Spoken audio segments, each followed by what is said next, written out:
lot of people are like, how do you do it? I'm butting heads every day. Both of us are firstborns, so we both have a bit of that leadership mentality, right? Which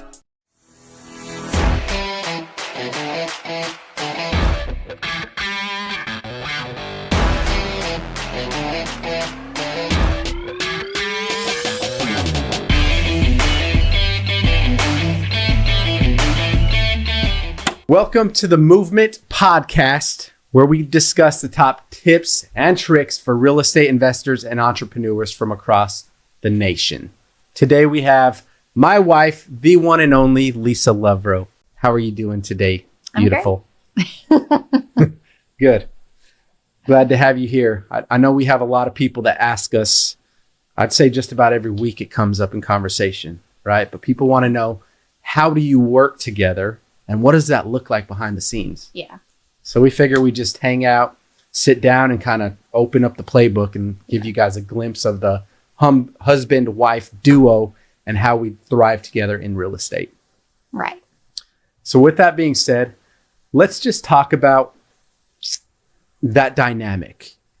What does it look like with you being real estate agent, where the focus really is primarily serving the retail public, where on the investment side, there's more of a focus on helping distressed homeowners in difficult situations. Right. So let's talk about that dynamic, what that looks like. Right.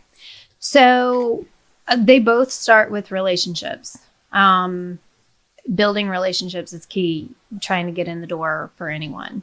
And I feel like both of us do very well with connecting with people. That is both of our strengths.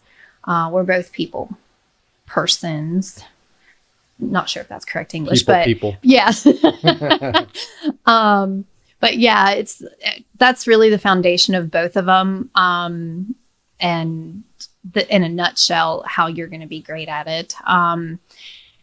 But yeah, it does look a little different on both of our ends, as we are in different ends of the spectrum, so to speak. But yeah, I would say relationship building is, the key to both of them for sure. And being a husband and wife team, and I use that loosely because that's not how we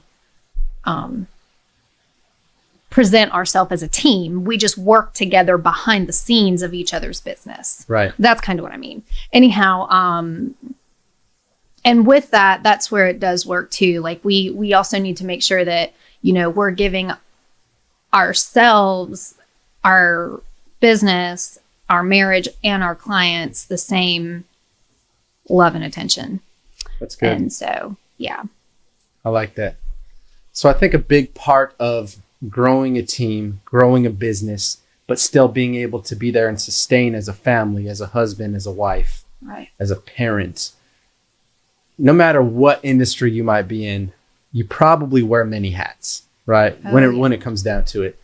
And I feel like one of the more difficult things for young adults to step into is to learn how to balance all of those tasks. And like you said, be able to give all the people that are counting on you the attention that they really need. For sure. Right. And so a big challenge for us working together as husband and wife, right? A lot of people are like, how do you do it? I'd be butting heads every day. Both of us are firstborns, so we both have a bit of that leadership mentality, right? Which in certain times and seasons does end up clashing. Yeah. But learning to play off of one another's strengths and weaknesses and understanding those roles is super, super key, right? What in your perspective, what do those roles look like, and how do we make those work in everyday life, family, and business? So as the wife and the mom, I would say that on my end, it's more of a, how am I respecting you today?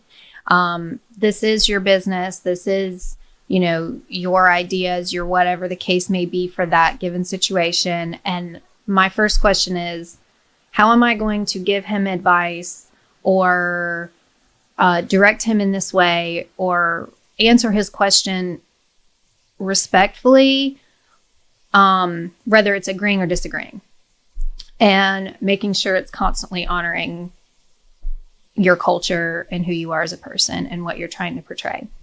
And then as a mom, For instance, we're in day one with my brokerage.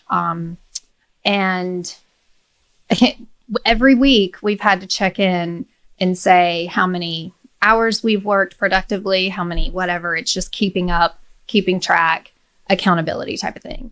And we're in a season where a lot of my time is devoted to whatever's going on. There is no work-life balance. Whatever season we're in, depending on whatever is more important, is what's getting the most attention. For instance, it is the children. So my work hour production is down a little bit more right now. But it doesn't mean that I haven't set aside time. I think the most important thing is time blocking. I'm not great at it. I'm getting better at it, and I'm working more towards it. But priorities first, no matter what season it is. And, you know, the season coming up is going to be more work focused. Not that my children and our family is going to take the back burner. It just means that work's going to pick up, and that's going to have to be where my focus is going to be primarily. Of course, you know, given circumstances and whatnot.